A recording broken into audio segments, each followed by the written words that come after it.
Meme. The story begins on a sunny afternoon in a park filled with life. People walking their dogs, joggers passing by, and children playing on the swings. John, a middle-aged man, enjoys the simple pleasure of a quiet walk through this park, his favorite spot in the city to escape the daily grind. He enjoys the sound of the birds chirping, the slight rustle of leaves, and the peaceful atmosphere that contrasts with the busy streets surrounding it. As he walks past a familiar bench near the fountain, something catches his eye. Something lying on the ground beneath a tree, partially hidden by the grass. A wallet. John's curiosity is piqued, and his instincts lead him to kneel down and retrieve it. He glances around, hoping to spot someone in the vicinity who might have lost it.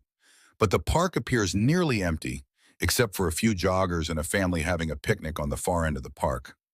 With no one in sight, John examines the wallet. It's dark brown, leather, and slightly worn around the edges. He opens it, expecting to find a set of random cards, or perhaps some cash, things that often get forgotten in the hustle and bustle of daily life. What he finds, however, is anything but ordinary. Inside, alongside a few credit cards, is an identification card that immediately catches his attention. He stares at it, almost not believing his eyes.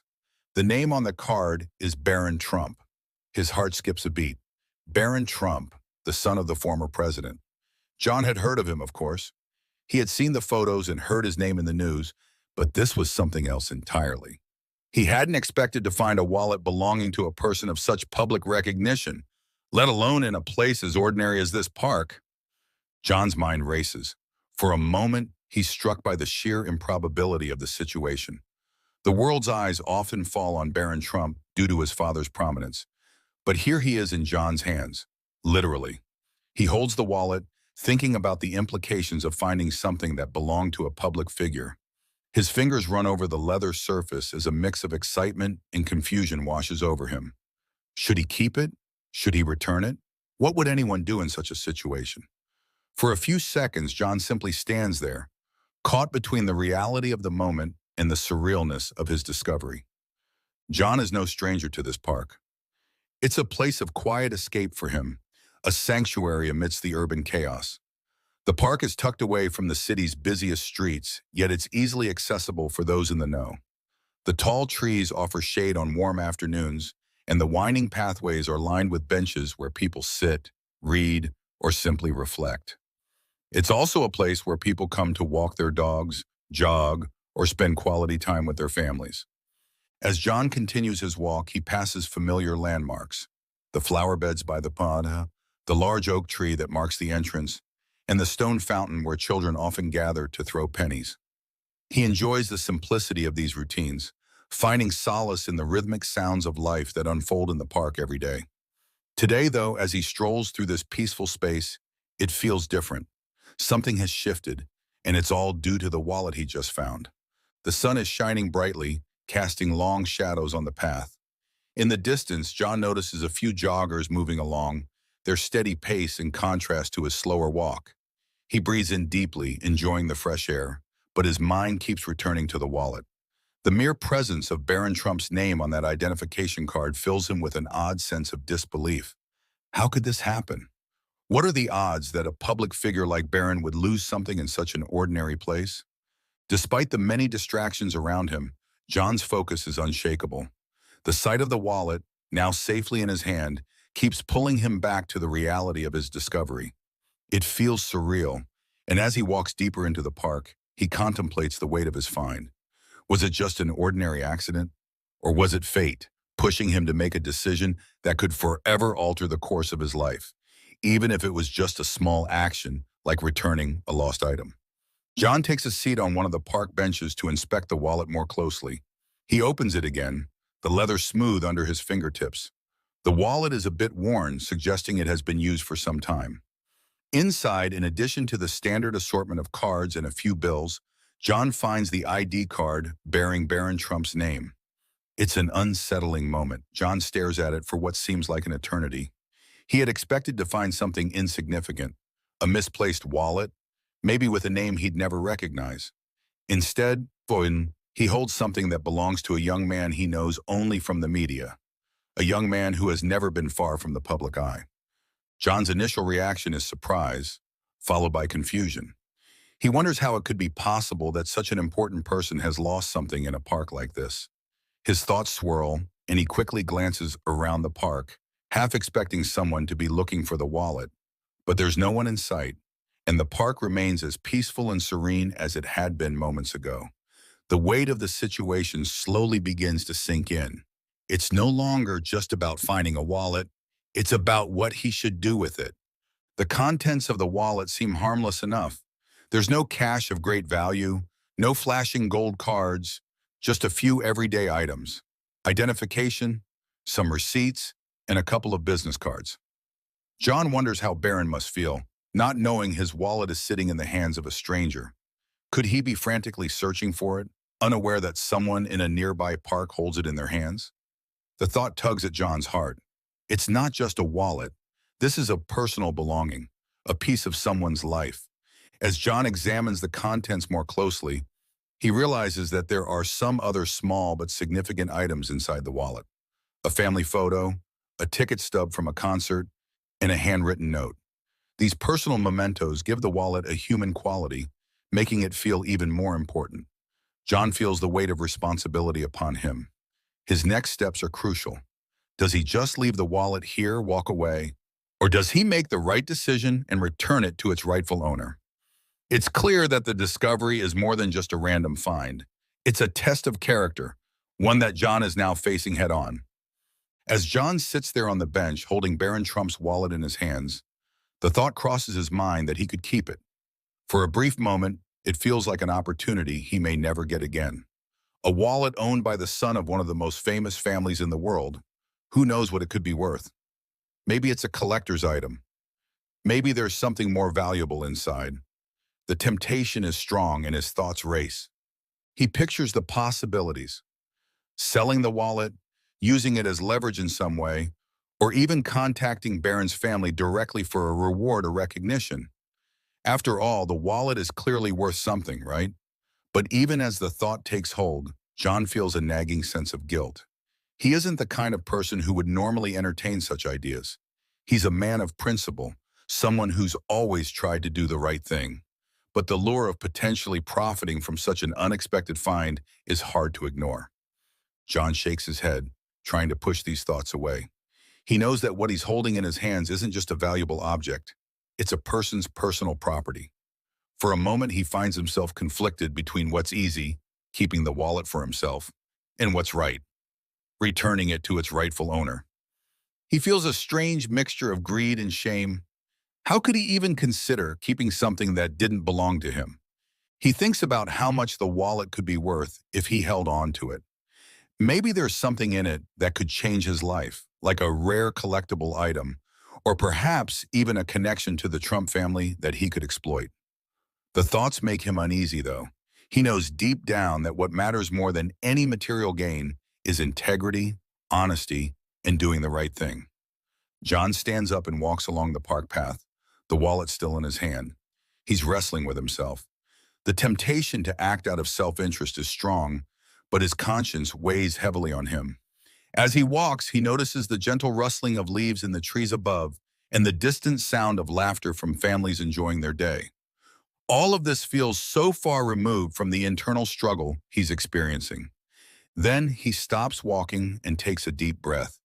The decision, he realizes, is about more than just returning the wallet. It's about who he wants to be as a person. Should he let this moment define him in a negative way, or should he act with honor, as he knows he should? The inner turmoil quiets for a moment, replaced by a feeling of clarity. Returning the wallet is the only thing that feels right. There's no amount of money or recognition that could outweigh the satisfaction of doing what he knows is the right thing. Now that John has made the decision to return the wallet, the next challenge is figuring out how to go about it. He considers his options. Should he walk straight to the police station and hand it in? That feels like the safest choice, but he knows that the police may take a while to find the right person to return the wallet to. Maybe he should contact Barron's security team or use social media to reach out to someone close to him. As John stands there in the park, his mind is racing again. He could try contacting Barron's public relations team, But what if that feels like an intrusion on the Trump family's privacy? It's a tricky situation. He wants to do the right thing, but doesn't want to come across as trying to capitalize on this moment for his own benefit. After all, Barron Trump is a public figure, but he's also a person. How would Barron feel about a stranger finding his wallet? John's thoughts continue to churn, and the more he thinks about it, the more the dilemma grows. He begins to question what makes someone truly honorable in a situation like this. Would it be enough to simply leave the wallet at the police station? Would that be sufficient? Or would Barron's family appreciate the personal effort of returning the wallet directly to them? The complexity of the situation begins to overwhelm John as he stands there on the park path, trying to make a decision that feels right. John takes a deep breath and focuses on what matters most, the honesty and integrity behind his decision. As he stands in the park, his attention shifts from the wallet in his hands to the world around him. The clear blue sky, the families enjoying the day, and the peaceful sounds of nature all remind him of the importance of respect. He realizes that returning the wallet should be about respecting Barron's privacy and showing integrity, not about making a spectacle of the situation. It's about doing what's right because it's the right thing to do, not because anyone is watching or because of what he could get in return. As John continues to walk through the park with Barron's wallet in his hand, he feels a sense of inner conflict gradually lifting. The weight of his moral dilemma has been heavy, but now as he steps away from the path of indecision, something becomes crystal clear. The realization dawns on him that the decision isn't just about returning an object. It's about how he wants to define his own character. John looks around and begins to reflect on the kind of person he aspires to be. He's been raised with certain values: integrity, honesty, and respect for others. The idea of keeping Barron's wallet seems like a momentary temptation, a passing desire for something he hasn't earned. But John knows that true happiness and fulfillment don't come from taking shortcuts or exploiting others. He understands that in the end, it's his decisions and actions that will shape the kind of person he is. As he walks through the park, John begins to understand that there's more at stake than just doing the right thing for Barron Trump. It's about living with the knowledge that no matter the circumstances, he acted according to his values. It's easy to make decisions when there's no temptation or conflict. But when faced with a moral choice, especially one that could lead to personal gain, it's important to stand firm in what is right. John's clarity grows stronger. He imagines what it would feel like to keep the wallet. Perhaps he'd use it to tell a story about a random encounter with Barron Trump, maybe spin it into a social media post. But then the thought of that self-serving action feels shallow and hollow. He doesn't need a story for attention or recognition. He doesn't need the potential cash value of the wallet to feel validated. What matters now is acting out of principle, knowing that the right thing to do is to return the wallet and allow Barron to have what he lost. John pauses for a moment on the path, taking a deep breath as he closes his eyes and centers his thoughts. The weight of the wallet in his hand doesn't feel heavy anymore. In fact, it feels lighter. He knows what he needs to do. He's finally reached a moment of clarity that surpasses the temptation of personal gain. He's going to return the wallet, no strings attached. The decision isn't about Barron Trump, his fame, or what could come of it. It's about doing the right thing in a world that sometimes makes it harder to make the ethical choice. John, now resolute in his decision, puts the wallet back into his jacket pocket. His next move is clear. He's going to return the wallet to its rightful owner. But the question remains, what is the best way to do so? Should he just call the police? That's an option, but John doesn't feel that leaving it in the hands of strangers is the personal touch the situation deserves. After thinking for a moment, John pulls out his phone and starts searching online for ways to contact Barron Trump's team. He finds several links to media contacts, social media handles, and even a public relations team listed for high-profile figures. But none of this feels quite right. He doesn't want to make a spectacle of returning the wallet. John's mind races as he considers whether reaching out directly to Barron's security or finding an official way to return the wallet would feel too forward. Finally, after some thought, he decides to go for the most direct but respectful approach. John decides to head to the area near where he believes Barron's family might be in the city. He figures that if he goes to a public place where Barron may be, he can quietly hand over the wallet without causing a fuss. John's heart beats a little faster now, not from anxiety, but from the anticipation of doing the right thing. This is it, the moment where he will make his choice known to the world, even if no one will ever know what he did. As he begins to walk toward the city center, John finds himself reflecting on how small actions can shape the course of life. A simple decision to return a lost wallet, seemingly inconsequential, could create a ripple effect of honesty and integrity. He feels the weight of the decision lifting from his chest, as if the universe is acknowledging his commitment to doing what's right.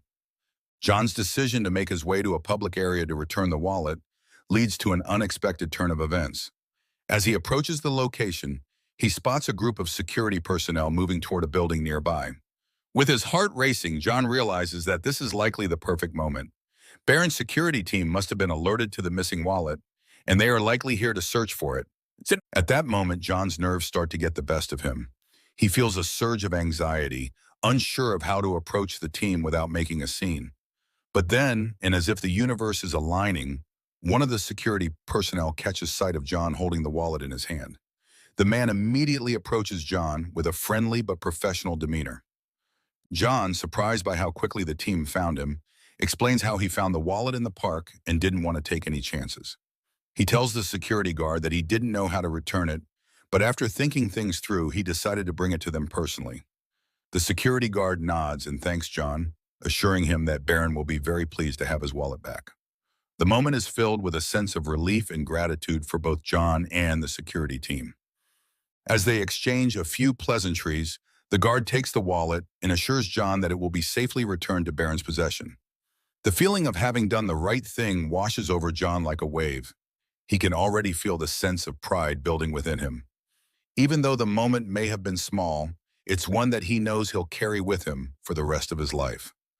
Later that day, as John returns home, still reflecting on the day's events, something unexpected happens. His phone rings. It's a number he doesn't recognize, but given the unusual circumstances of the morning, he answers anyway. To his surprise, the voice on the other end is calm, warm, and polite. It's Barron Trump. "Hello, is this John?" Barron asks, his tone respectful. "This is Barron Trump. I just wanted to personally thank you for returning my wallet. I really appreciate your honesty and the integrity you've shown." John's heart skips a beat. He wasn't expecting this kind of follow-up, and the fact that Barron is personally calling him leaves him feeling overwhelmed. His mind races as he takes a moment to process what's happening. Barron continues, "I understand it must have been a bit of a shock to find it, but I'm truly grateful that you did the right thing. I can't tell you how much that means to me." John stumbles over his words for a moment, trying to compose himself. I didn't think it would be such a big deal. I just wanted to do what felt right, but I'm really honored that you're calling." Barron, sounding genuinely appreciative, reassures him. "It's rare to find someone with such a strong sense of character. It's a testament to your integrity, and I wanted to acknowledge that. Not everyone would have done the same, so thank you again." The conversation is brief but meaningful. John listens attentively, humbled by Barron's gratitude. This is a moment he never expected, but it feels incredibly rewarding. Barron's kind words and recognition make the whole experience feel even more special, reinforcing that doing the right thing, no matter how small or seemingly insignificant, can truly have a lasting impact. As the conversation wraps up, Barron says one last thing. "I hope you know that there are people out there who notice and appreciate these things. Keep being the person you are." John feels a wave of warmth wash over him. The feeling of validation and appreciation is something he'll carry with him, knowing that his decision made a difference, not just in returning a wallet, but in showing what it means to act with integrity and kindness.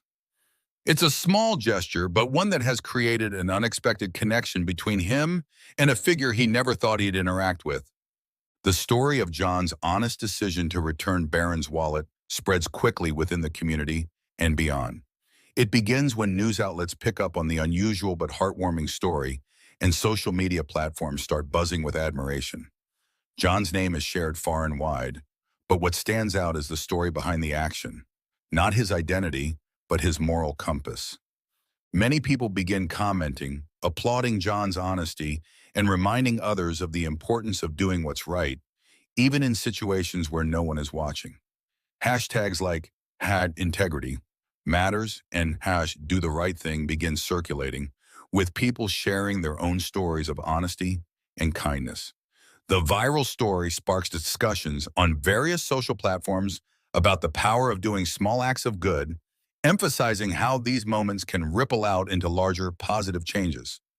John is surprised by the attention. He's just an ordinary person, and the idea that his simple decision could inspire others is humbling. He begins receiving messages from strangers. Some are supportive, and others offer their own stories of returning lost items or making tough but honorable decisions. The encouragement he receives makes him realize that the world values acts of integrity, and those who act on these values are often rewarded in ways they can't predict. In his local community, John notices a shift. People begin offering kind gestures more freely, whether it's helping a neighbor with groceries or offering support to those in need.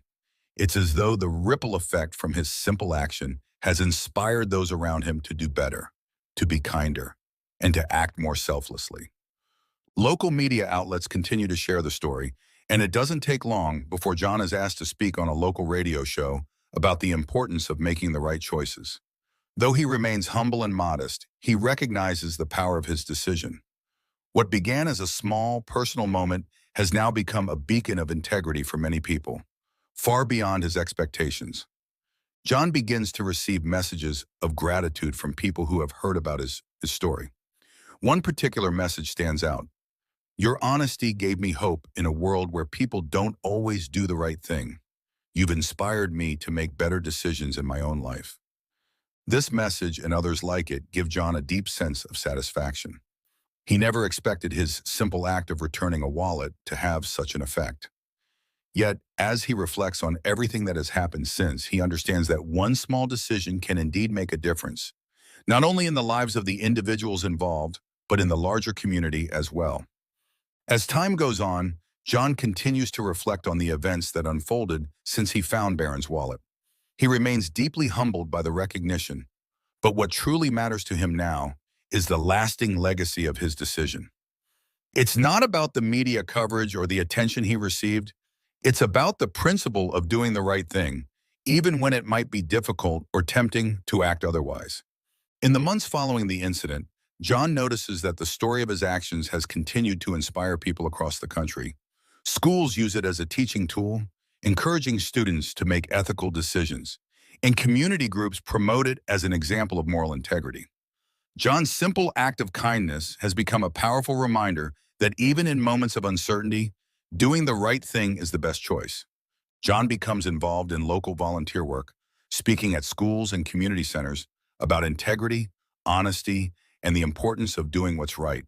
He is often approached by young people who say his story inspired them to make better decisions in their own lives. This to John is the most rewarding part of the experience.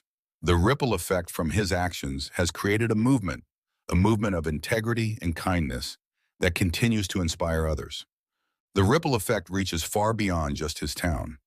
The story of John returning Barron's wallet spreads globally, reminding people that one small, seemingly insignificant action can change lives. It teaches them that honor, integrity, and selflessness are values worth striving for.